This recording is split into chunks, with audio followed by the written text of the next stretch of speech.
18번입니다. 보기의 기억부터 미음에 대한 설명으로 옳지 않은 것은 시간을 표현하는 방법에는 시제와 동작상에 있다. 시제는 화자가 말하는 시점인 발화시. 이거 되게 중요한 개념이라고 그랬죠. 발화시와 동작이나 사건이 일어난 시점인 사건시의 관계에 따라서 과거, 현재, 미래의 시제를 나뉜다. 우리 확인 한번 해볼까요? 과거 시제는 누가 먼저입니까? 예, 사건이 먼저 일어나고 그 다음에 말을 하는 거죠. 사건시가 발화시에 앞선다는 식으로 설명합니다. 현재 시제는 이거는 너무 쉽습니다. 사건시와 발화시가 일치하는 거죠. 미래 시제는 뭐가 먼저죠? 말을 먼저 던지는 거예요. 발화시가 먼저 오고 그 다음에 사건시가 오는 것을 미래 시제라고 합니다. 자, 동작상 설명합니다. 동작상은 발화시를 기준으로 동작이 일어나고 있는 모습을 표현하는 것인데 동작이 진행되고 있어요. 진행상. 동작이 이미 완결되었어요. 라는 완결상이 있다고 얘기했습니다. 기억을 보겠습니다. 방 정리하고 있구나. 시제는 뭐죠? 시제는 현재 시제입니다. 근데 하고 있죠. 그럼 뭐예요? 진행상이 드러나고 있습니다. 네, 필요 없는 물건 다 내놓았어요. 동작상은 확인할 수 없습니다. 그런데 필요 없는 물건 다 내놓았어요. 과거 시제 선어머리를 사용했습니다. 과거 시제입니다. 잘했구나. 그런데 얼마 전에 산 책은 어디니? 자, 관용절에서도 시제가 드러난다 그랬죠. 얼마 전에 샀어요. 따라서 여기 나오는 관용사용 전성어미 니은은 과거 시제를 실현해주고 있네요. 그 책은 이미 읽어서 동생에게 줘버렸어요. 자, 줘버렸어요. 버리었어요죠. 버리었어요. 그래서 과거 시제 선어문에서 사용했으니까 과거 시제입니다. 그런데 주어버렸죠. 뭐뭐 해버리다. 완료사항이라고 수업한 적 있습니다. 그래서 네, 조금 이따 저하고 같이 공부할 친구가 오기로 했어요. 관용절인데 여기서도 공부할 친구 아직 공부 안 했습니다. 앞으로 공부할 거죠? 네, 미래 시제가 관용사용 전성어미에 드러나고 있습니다. 자, 그러면 1번부터 답을 확인하도록 하죠. 뭐뭐 하고 있구나. 1번 뭐뭐 하고 있구나는 동작이 진행되고 있음을 나타내고 있어. 예, 맞습니다. 2번 at은 사건 시가 발화시 앞서는 것을 나타내고 있어. 예, 사건 시가 발화시에 앞서는 걸 뭐라고 합니까? 아까 확인했었습니다.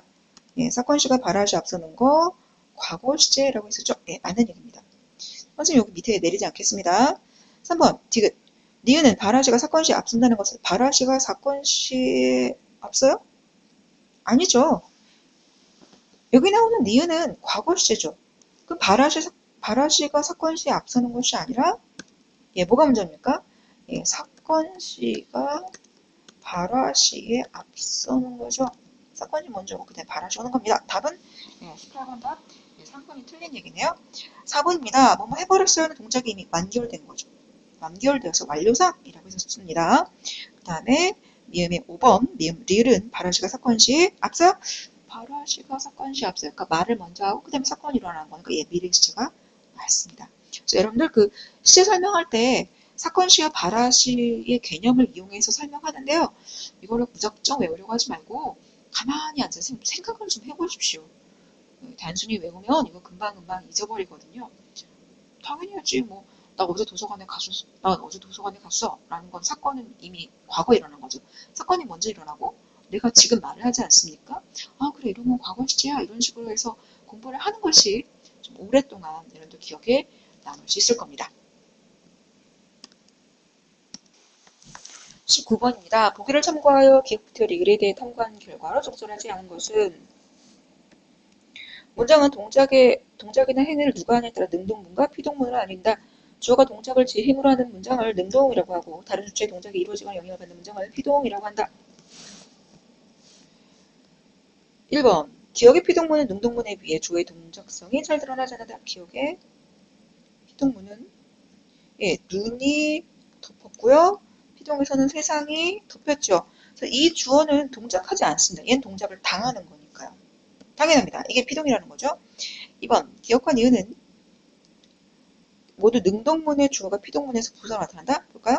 능동문의 주어가 피동문에서 부사어로 드러났네요. 선생님이 얘기했죠. 애자 들어가면 99%는 부사어야. 여기도 보죠. 능동문의 주어 두 학생이 피동문에서 두 학생에게니까 여기서도 부사어로 드러나고 있습니다. 그래서 2번 맞는 얘기죠. 3번입니다. 니은과 디귿은 모두 능동문과 달리 피동문이 여러 가지 의미를 뜰 수 있어. 니은 볼까요? 두 학생이 참새 4마리를 잡았어. 이거 어떻게 해석할 수 있습니까? 두 학생이 참새를 잡았는데 걔네가 잡은 걸 더해봤더니 4마리야. 할 수 있는 거죠. 아니면 두 학생이 각각 참새를 4마리씩 잡았어. 이거 중의적인 표현입니다. 다시. 자, 두 학생이 참새를 잡았어요. A가 잡은 거랑 B가 잡은 걸 합해서 4마리 이렇게 이해할 수 있죠. 아니면 A도 4마리 잡았고 B도 4마리 잡았어. 그래서 A가 잡은 거랑 B가 잡은 거 합하면 8마리 이렇게도 해석할 수 있다는 얘기입니다. 따라서 니은에 있는 문장은 두 가지로 해석할 수 있는 중의적인 문장입니다. 그런데 피동으로 봅시다. 피동을 봅시다. 참새 4마리가 두 학생이 잡혔다. 이렇게 되면 뭐로만 해석됩니까? 1번의 의미로만 해석이 됩니다. 따라서 니은에 비해서 니은에서는 능동문에 비해서 피동문이 그렇게 중의성이 해소가 되네요. 그러니까 아닙니다. 니은과 디귿은 니은은 디귿 아직 안 했습니다. 디귿은 중의성이 없는데요. 디귿은 중의성이 없습니다.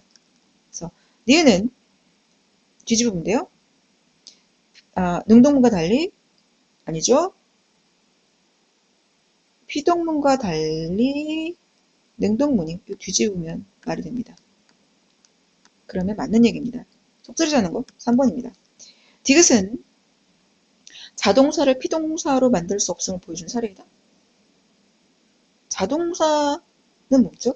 자동사라는 건 목적어가 필요 없는 동사를 자동사라고 합니다. 자동사는 목적어가 필요 없는 동사가 자동사입니다. 어떤 게 자동사입니까? 가다 같은 거 자동사입니다. 이가 자동사예요. 먹다는 어때요? 뭐 먹었는지 궁금하죠? 무엇을 필요합니다. 따라서 이런 거 뭐라고 하죠? 이런 거 타동사라고 합니다. 그러면 낙엽이 난다. 자동사 맞습니다. 자동사입니다. 근데 자동사가 피동사는 안 돼요?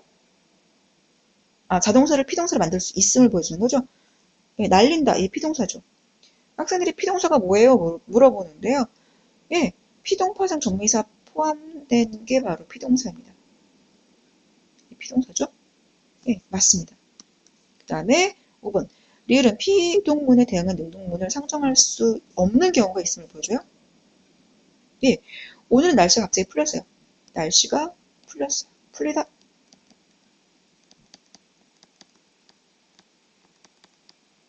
그래서 분명히 문법적으로는 피동파상 정미사로 이해할 수 있는데 그런데 그러면 얘를 능동으로 고치면 어떻게 됩니까? 누가 날씨를 풀었습니까? 날씨를 풀다? 누가? 신이? 엄청 이상한 문장이 되죠? 따라서 해당 사례가 없다고 볼 수 있습니다. 이런 경우는 두 가지로 해석할 수 있어요. 그러니까 지금 여기서의 입장은 대응하는 능동문이 없는 피동문으로 이해한 거죠. 또 어떤 경우에는 이런 것 자체를 피동문으로 보지 않는 경우도 있습니다. 대응하는 능동문이 없는 피동문은 피동문으로 보지 않기도 합니다. 왜냐하면 피동이라는 게 성립하기 위해서 능동문이라는 개념이 오기 때문입니다.